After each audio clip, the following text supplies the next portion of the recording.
¿Puede una mujer oculta escribir grandes obras literarias y mantenerse en el anonimato por mucho tiempo? ¿Y crear increíbles obras? Sí, créanme que sí.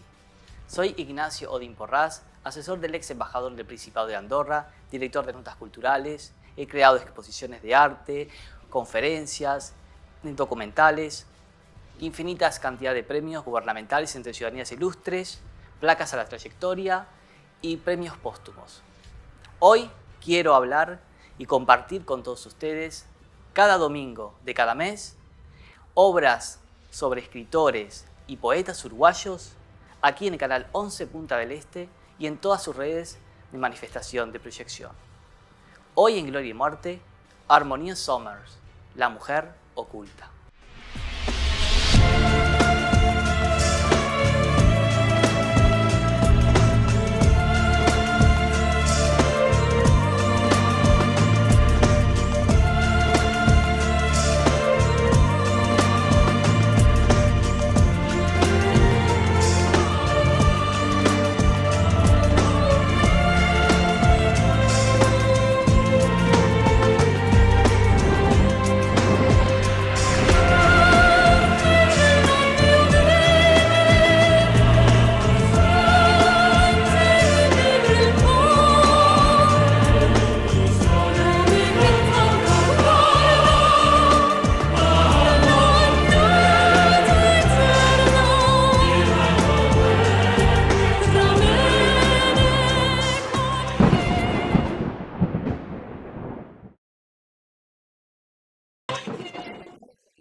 ¿Cómo estás tú, Ignacio? ¿Qué tal?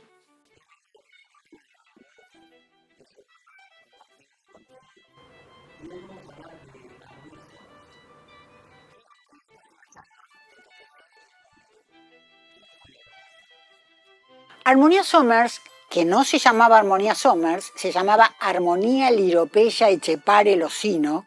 Después se eligió el otro apellido y ya contaremos por qué. Es una escritora uruguaya, es una de las narradoras uruguayas más importantes de toda la historia literaria de nuestro país. Ella nació en Pando, en la ciudad de Pando, el 7 de octubre de 1914. 2 meses antes había empezado la Primera Guerra Mundial en Europa. Y 3 meses antes, el ex marido de Delmira Agustini, la poeta inmensa de nuestro país, la había asesinado. Delmira tenía 27 años. Digo esto porque se dio todo junto. Claro. Importa.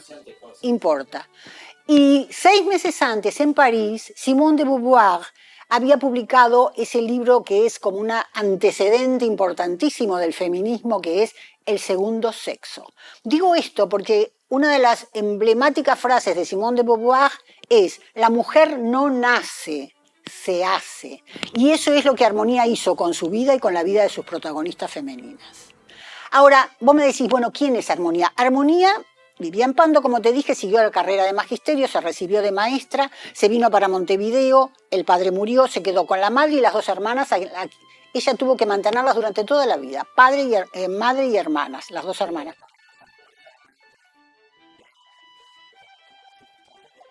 Sí. Es probable. Es más que probable.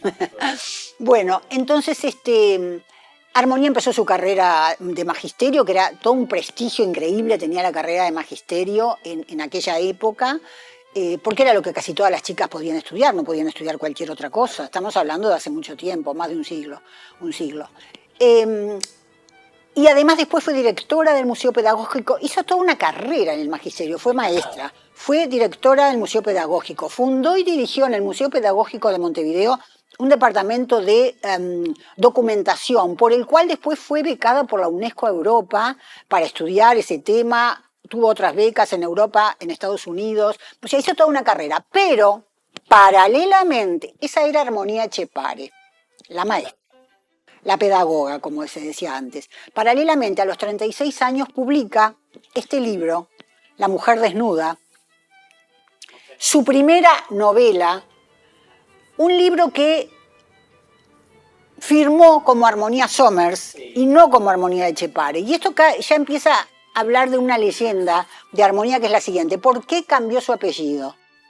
Porque tenía que proteger a la maestra, porque esta novela era, había mucho condimento sexual. Claro.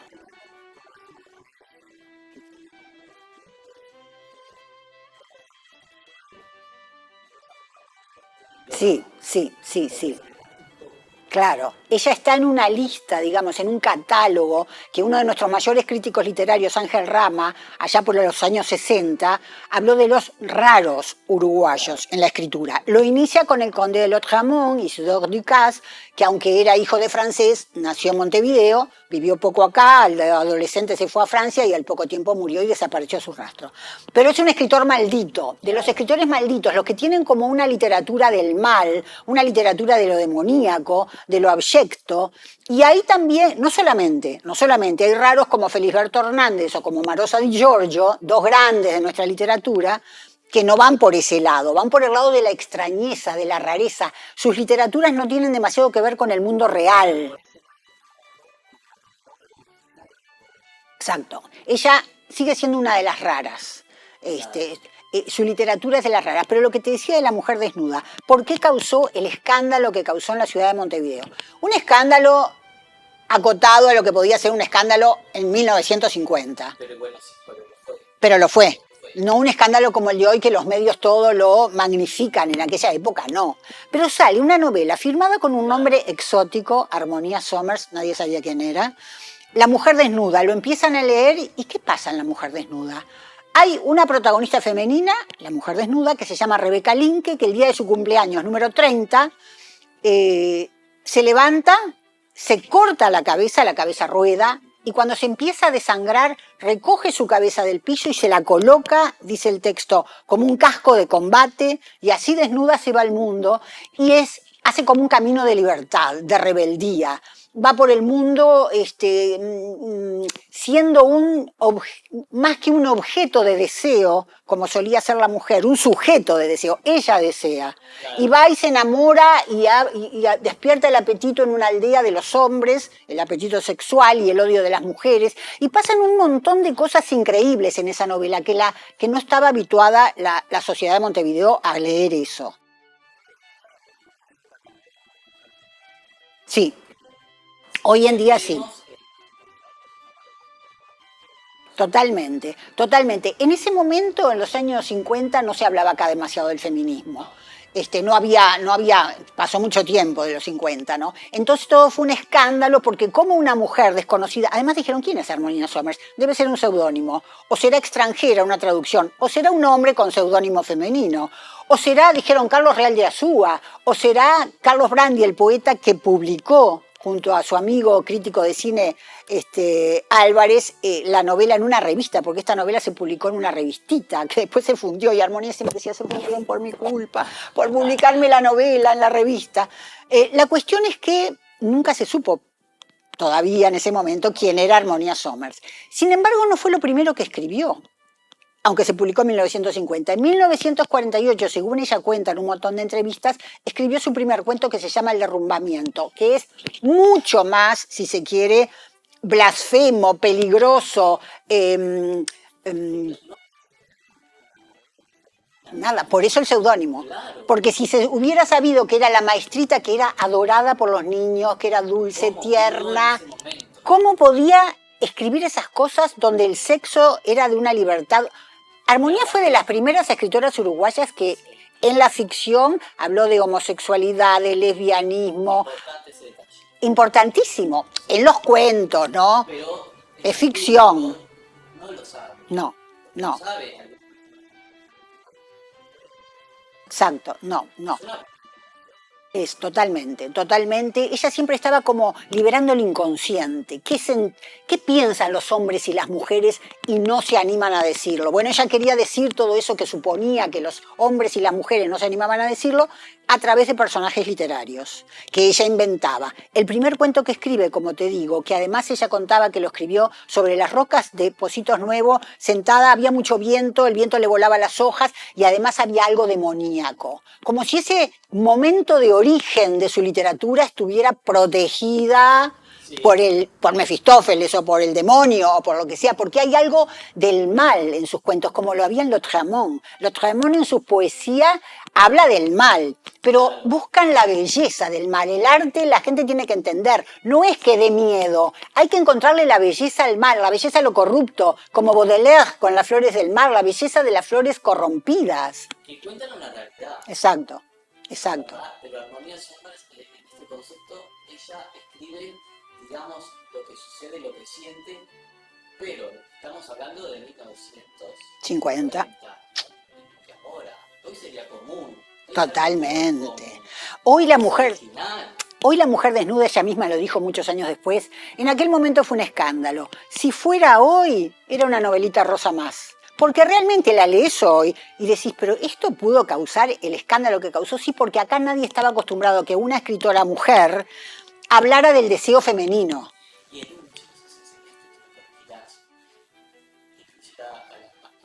A la Virgen. En ese primer cuento que te digo que escribió sobre las rocas, el derrumbamiento, el primer cuento que escribe bajo la influencia del diablo, del mal. Hay un hombre negro que es un delincuente, que es un asesino, que está escapándose de una cantidad de gente, de hombres blancos que lo persiguen para matarlo porque él mató a alguien. Lo persiguen, es una noche de tormenta espantosa, llega a un refugio de gente, de criminales y de gente de toda la estofa más baja que te puedas imaginar, entra y está con fiebre y está aterido y está asustado porque sabe que lo van a matar.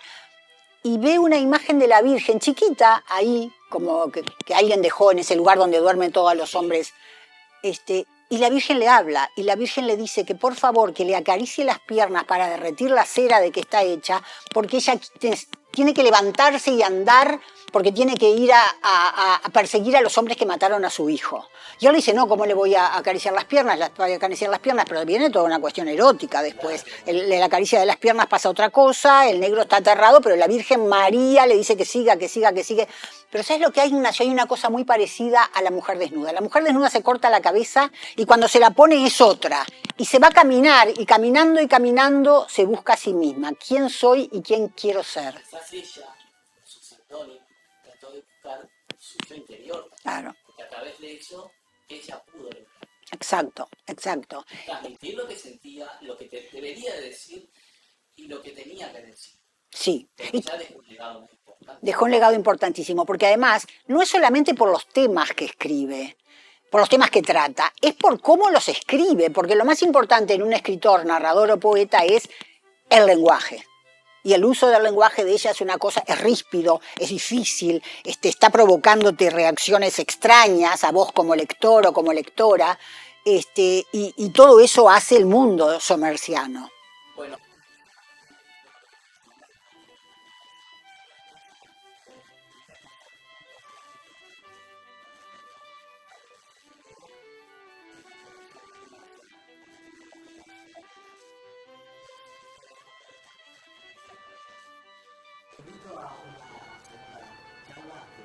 Encantada.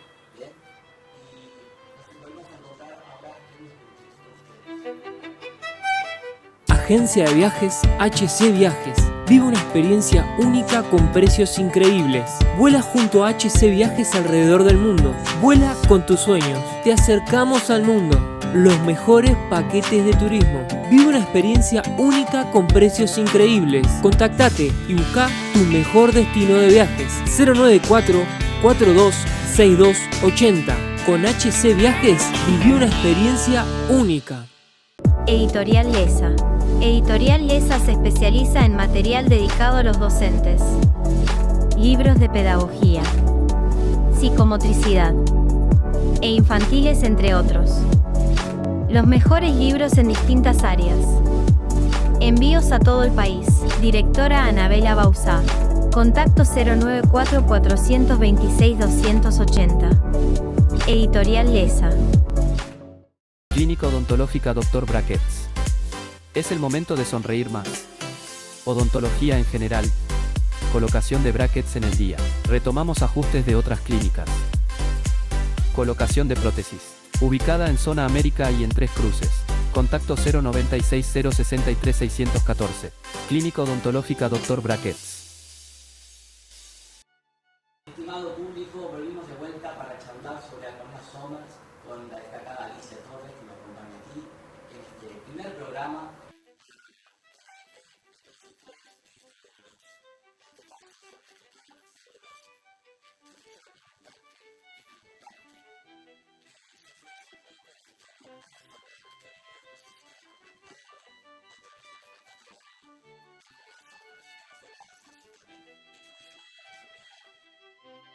Bien, supongo que tú te referís a un descubrimiento que se hizo hace unos 20 años, un poco más de 20 años, de que los padres de Armonía, su padre anarquista, su madre católica, hago un paréntesis, el mismo escenario que con la poeta uruguaya Idea Vilariño, el padre anarquista, la madre católica, se ve que era algo bastante común en aquellos principios de siglo, ¿no? Armonía entonces adoraba a su padre y a su madre, tuvo 2 hermanas, como ya dijimos, y un buen día se enteraron de que el padre había tenido algún vínculo con una de las hermanas menores de la hermana y habían nacido de ese vínculo 2 niños que se entregaron al asilo.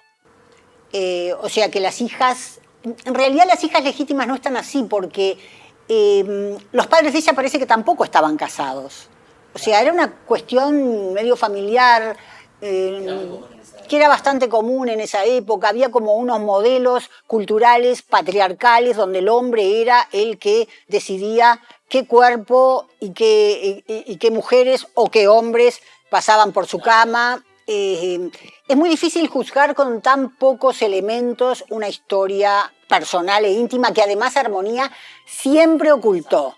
Y fue por suerte después de muerta que se reveló. Se reveló después de muerta. Se reveló en el 2000-2001 por una investigación de Ana Inés Larre Borges para un libro. Y Armonía, no olvidemos que falleció el 1 de marzo de 1994. Por eso este año, Ignacio, se cumplen 110 años del nacimiento y 30 de su muerte. Es como una conmemoración redonda de esos años, lo que está muy bueno para esto que vos estás haciendo, para hablar de Armonía, para hablar de su obra, para hablar de su imaginario, ese imaginario narrativo que no hay otra escritora uruguaya que lo tenga, eso hay que destacarlo. Sí. Por toda Latinoamérica. Y Europa. En Europa. Es más, te cuento, seguramente lo sabés y seguramente muchos de los que nos ven también, el fondo del archivo documental de los papeles que quedaron de ellas está en la Universidad de Poitiers, en Francia. Es allá donde se investiga. Yo no estoy muy de acuerdo con esas cosas. Yo creo que los archivos de los escritores uruguayos y escritoras uruguayas tienen que estar en Uruguay, en la Biblioteca Nacional. Pero ese es mi parecer y otros piensan otras cosas porque además se da buen dinero por la compra de los papeles en universidades, sobre todo estadounidenses. Pero bueno, la cuestión es que Armonía por algo nunca quiso revelar ese secreto y si eso influyó en su vida seguramente fue un dolor muy grande. Si eso influyó en su literatura, puede que sí, pero no hay, en su literatura si hay rasgos autobiográficos, si hubiese rasgos autobiográficos como en cualquier escritor o escritora, están muy velados. Entonces no se puede decir, sí, mira, esto es por eso. Que hay cuentos, por ejemplo, o alguna novela donde hay 2 hermanos, sí, eso es muy normal. Que hay 2 hermanas, pero se puede decir que está contando su autobiografía, me parece que no tanto, ¿no? Yo creo que una cosa muy importante en la vida de ella fue conocer a quien fue su marido. Fíjate que fue la única de su familia que se casó, que tuvo un marido por 3 décadas hasta que él falleció, Rodolfo Enestrosa, que era un hombre que no tenía nada que ver con la literatura directamente. Pero un hombre que según cuentan quienes lo conocieron era muy grande, Armonía era más bien baja, era un bon vivant, era un hombre carismático, de gran sentido del humor, de gran histrionismo, que recibía amigos y amigas. Armonía vivió en muchas casas, pero fundamentalmente en 2. La que ella llamaba La Torre, que era los apartamentos que tenían en el piso 16 del Palacio Salvo, y una casa que él le construyó, Rodolfo, el marido, en el balneario Pinamar, que llamaron Somersville. Él la llamó Somersville porque fue un hombre que dedicó esos 30 años de vida en común a hacerla feliz, a proteger su obra, a reunir a escritores y escritoras a su alrededor para que ella estuviera cómoda y pudiera crear. Él tenía como una especie de adoración por la creadora con la que se había casado, y fomentaba el trabajo de ella, ¿no?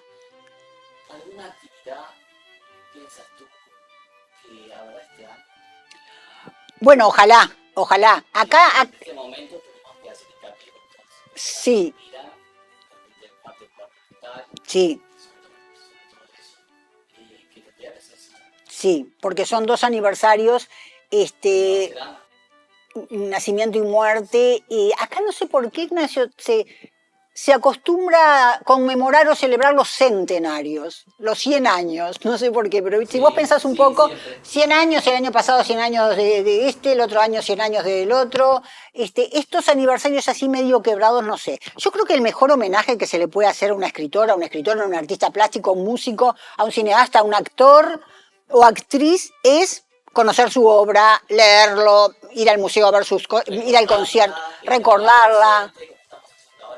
Claro, exacto. Hacer charlas, escribir sobre ella, reunirse con amigos, leer algún libro y comentarlo entre todos. ¿Tú la conociste? Yo la conocí, sí, la conocí. ¿No puedes compartir que pueda? Sí, no, todo lo que conozco se puede compartir. Yo la conocí, te digo exactamente cuándo, en el año 89, por un amigo en común que es Wilfredo Penco, que es el doctor Wilfredo Penco, actualmente presidente de la Corte Electoral y además presidente mucho tiempo de la Academia Nacional de Letras, y gran amigo de las dos. Y por intermedio de él la conocí. Pero después tuve mucho más trato con ella por su íntimo amigo, que fue otro escritor que falleció el año pasado, Miguel Ángel Campodónico, un narrador y periodista, que fue muy amigo de ella y con el que algunas veces la acompañamos a Pinamar. La llevamos en el auto porque ella no podía ir sola. Y esa casa de Pinamar, que era hermosísima, Somersville, ahí estaban como los recuerdos de la felicidad que ella tuvo con Rodolfo. Y le gustaba mucho ir ahí. Y ella, vos sabés que hay un problema que comentamos en algún momento contigo fuera de cámaras, que es el tema de su sepulcro. No sé si te interesa hablar de eso. Armonía Somers compró un sepulcro en el cementerio británico, tiempo antes de morir, lo encargó de granito rosado, contra un muro blanco. Es un sepulcro que tiene una cruz labrada y tiene 2 placas, creo que serán de bronce, una con el nombre del marido, Rodolfo Nestroza, y otra de la madre. No aparecen ahí el padre, las hermanas después aparecerían, pero no al principio. Ella lo compró. El problema es que cuando Armonía murió, sin descendencia, sus hermanas tampoco tuvieron descendencia, como dijimos. Esos 2 hermanos de los que hablamos hace un rato sí la tuvieron, pero ella no quería saber nada con ellos, no los reconocía como hermanos, sí tuvieron descendencia. Y esas hijas, sobrinas, que Armonía no aceptaba, o que ellas no aceptarían Armonía, no sé cómo era la historia, común en las relaciones familiares, que hacen y no hacen a las obras artísticas de los autores y autoras. Y bueno, pero el problema es que yo no sé si esas personas fallecieron o qué, nadie se hace cargo de su legado, nadie cobra los derechos de autor, que te das cuenta que ese es un problema grave, ¿no? Porque de eso vivían los escritores, pero con eso se podía pagar cualquier deuda que ella tuviera. Desde que ella murió y no se pagaron más, no sé cómo se dice, me lo explicó muy bien el gestor cultural del cementerio británico, que es el arquitecto Eduardo Montemuño, que es un militante. A quien mandamos un saludo fuertísimo. ¿Cómo no? Sí, si nos está viendo, encantadísima. Él milita con fervor por Armonía Somers y por ese sepulcro donde se han hecho entrevistas, lo van a fotografiar gente de otros países que viene. Sí. Sí. En el Día del Patrimonio, por ejemplo, siempre en el cementerio británico se hace alguna actividad organizada por él, pero el problema es que hay una deuda que no es tan grande, pero hay como un impuesto que se paga, aunque sea tuyo, el sepulcro, no sé si es mes a mes, semestral, anual, y eso no se paga, y eso corre el riesgo de que ese sepulcro lo pierda Armonía, digamos, ¿y qué va a pasar con sus restos? ¿Qué va a pasar con sus restos? ¿Y cuál sería la solución para eso? Bueno, según Montemuño, que estuvo pobre buscando apoyo en editoriales, en instituciones públicas y privadas, y todavía no tuvo suerte, lo mejor sería hacer, ¿viste esos colectivos que hay para determinadas cuestiones? Él está en eso, encargándose un poco de si hace o no hace un colectivo que, digamos, bueno, para que Armonía no pierda el lugar de descanso eterno. nosotros, es un legado. Porque ¿qué legado dejó? Una obra maravillosa que habla del hombre, de la mujer, del dolor, de la condición humana, de la existencia de los seres humanos, que ella problematiza a todo el mundo en sus ficciones. O sea, es leer un poco, es compleja la literatura de armonía, yo estoy de acuerdo, no es fácil entrarle, no es como una de esas literaturas que se cuentan un cuentito fácil que leemos para entretenernos. Hay que tener la dedicación de decir, bueno, quiero saber qué es lo que por qué esta mujer es tan traducida, es tan leída en Europa o es tan leída en Argentina, se la publica muchísimo, en México, en España, los cuentos completos, por ejemplo, de Armonía Somers, que se publicaron en España hace el año pasado o el otro. Bueno, ¿por qué es importante? No pasa solo con ella, no pasa con otros escritores y escritoras y otros autores. Bueno, ¿por qué Torres García es Torres García? ¿Vas a ver sus pinturas o sus esculturas o sus juguetes? ¿O te parece que es difícil y no vas? Es el mismo juego, ¿no? ¿Por qué escuchar una composición de Eduardo Fabini, uno de nuestros músicos más importantes? Si es mejor escuchar quizás una música más fácil, que no te complique. Digamos, una difusión masiva por parte de los gobiernos, ¿será eso? Sí, yo creo que este año, ya que estamos comenzando con este programa, se debería de hacer algo. Ojalá. Una placa con Hay alguna cosa. En Malvina hay una plazuela con el nombre de ella. En la casa donde nació, en Pando, me han dicho que hay una placa, yo nunca la vi. Hay alguna cosa, pero creo que no alcanza. ¿Sabes lo que pasa? Yo creo, y quizás mucha gente me va a odiar por esto, pero yo creo que los uruguayos y las uruguayas somos un poco tacaños, no hablo de dinero, tacaños en el reconocimiento de nuestros mayores valores. Sí. Somos como ingratos, nos dejaron tantas cosas, hicieron un trabajo tan importante durante toda su vida, y bueno, y está ahí, no importa. Ella quiso hacerlo, él quiso hacerlo. Interés y ocupación. Sí, por eso es importante un programa como el que vos hacés, u otras personas que también puedan hacerlo, ¿no? Para que esto se difunda y de repente ir sembrando pequeñas semillitas o tirando migajas por un caminito que conduzca a algún buen lugar. Alicia, te agradezco muchísimo por haber estado en mi primer programa, que es importantísimo, y bueno, quiero hacerte un obsequio de la escritora Inés Cuchiazo, que es Rosas y Violetas para Juana. Te lo entrego a ti. Muchísimas gracias a ti. Suertes. Muchas gracias para ti, muchas gracias por Inés Busquiazo, por escribir evidentemente un libro sobre Juana, por lo que veo sobre Juana de Ibarburu, me imagino. Y agradecerte muchísimo, bueno, que hayas venido a visitarme con esta idea tan buena que tuviste. Bueno, un placer que hayan venido. Y me parece como haber tenido un poco armonía con nosotros. Escuchándonos, era muy crítica Armonía, era muy crítica y podía ser dura con sus opiniones. Sí, fue muy encerrada.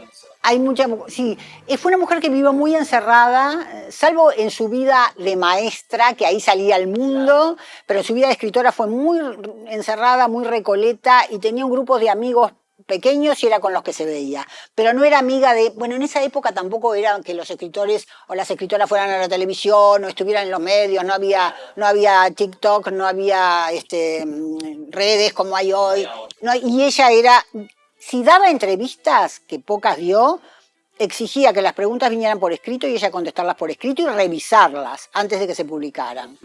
Sí. Tenía, digamos, había construido una figura de autora que la había construido ella, por eso nunca sabemos hasta dónde es verdad o mentira ciertas cosas, y la cuidaba con mucho rigor. Muchísimas gracias. A vos, Ignacio. Y a ustedes los invito a reunirnos el próximo mes, el primer domingo de cada mes, en Gloria y Muerte.